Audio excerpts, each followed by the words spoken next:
So this was in CCJ yesterday. Intraday fundamentals. It's a nuclear energy company.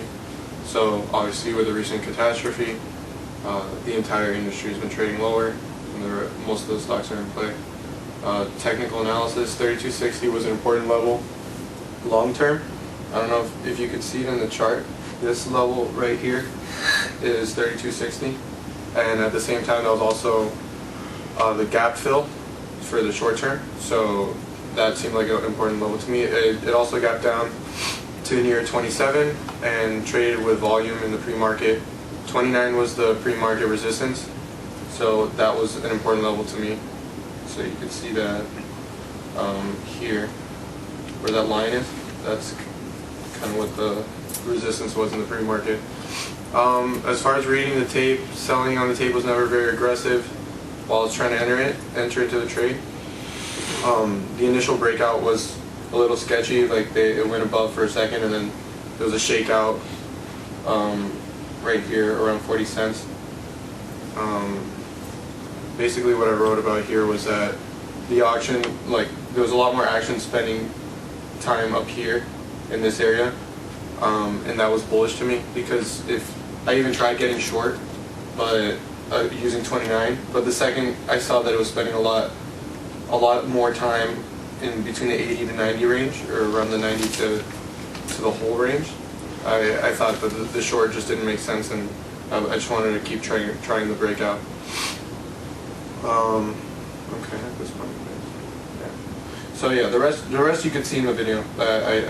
Of the tape, but basically here you have the gap down to 32 from 3260 to 27. So I guess you have to be a little skeptical about how much lower it can go, but you saw there was higher highs, and I thought they made, higher lows, and I thought it was meaningful because there's like 500,000 shares traded in the pre-market, so this actually meant something to me. So here's the tape. YouTube? Yeah.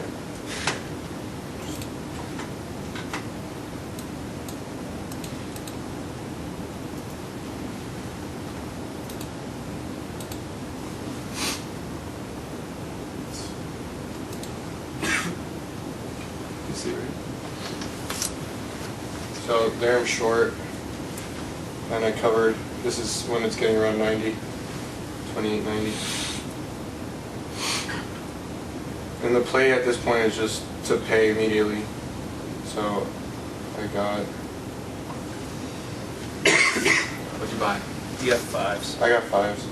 I bid. Sorry, let me go back. So I was bidding for a penny, and I didn't get it, so I canceled it. And then I think I just swept. Or no, I bid fives. And I got that. And it comes back down and it holds the hole again, so I bought another one.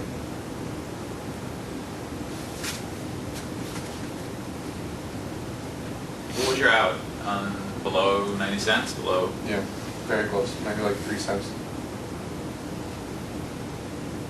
So that was my first problem, I thought, right there.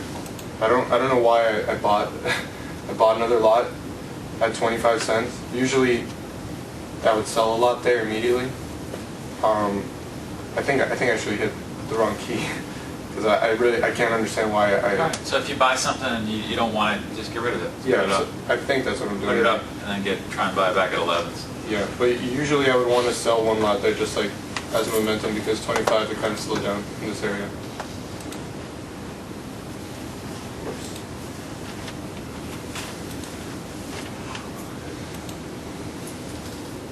Sorry, it's really short. Watch it again.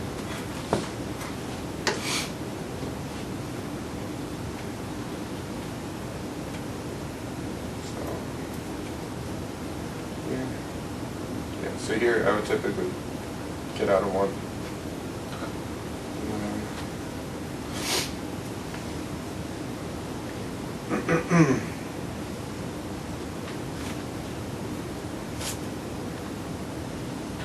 So guys, better be lucky. I should have sold it. Oh, actually I did. I swept out there. And there, just Where'd you hit the other one? Below 20? yeah. Because 25 looked like it was kind of holding, and then Why are you flat though? yeah, I don't like that I'm flat there. That's another thing that I wrote about. I think I should have at least held on to one lot because it's still above the hole. Okay. So I try and get back in, and then I'm chasing it, and I just sweep there.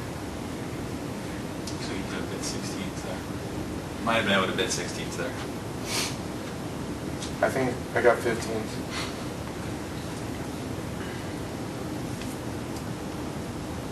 So now, You gotta watch, like when the stock went up from the 25, you always want to watch what was the highest offer that it was indicating. And then it's now it just went above there, so. yeah. So you saw it when it went above that 25. I think it got up to about 37 on the offer. I might be wrong, but whatever that number was, you do want to watch for that. Because when it makes a new high, that becomes important. Where'd you take it off? Just, I think in front of 50. I don't really mind that I did that, but I think I should right now just immediately be back in it because it's not really showing much weakness at all. So I should have just bid immediately here. Yeah. I had an opportunity a couple of times there. Anyways, so it basically just keeps going up. Forever. Yeah. It's actually still going. Yeah. Well, why do you think were you surprised by how much it went up? Not really. Like I wrote about it here, a couple of things. So, yeah, the last thing we talked about, I should have paid immediately when it got above 50. But yeah, this is like kind of the idea. I didn't recognize that it was a trade to hold. This 29 was a really good price to have, and the stock had been down over 25%. What time of the day was that? I'm sorry? What time of the day was it? It was on the open. All this was around 9:35, 9:40. So yeah, I think I didn't recognize that this stock was down a lot, and getting a point or two out of it was not out of the realm of possibility. And everything was bullish. It wasn't really, it was holding above 29. It never went back to 29 for the rest of the day. So I think at least I should have held one lot throughout the whole thing. Any questions?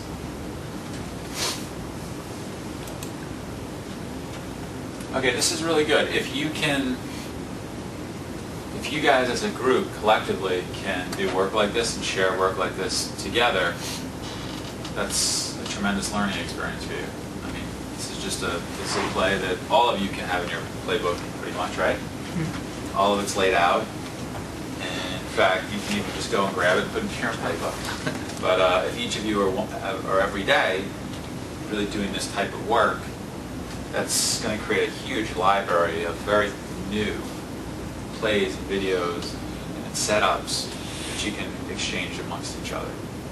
All right, you're talking about an incredible acceleration of your learning curve.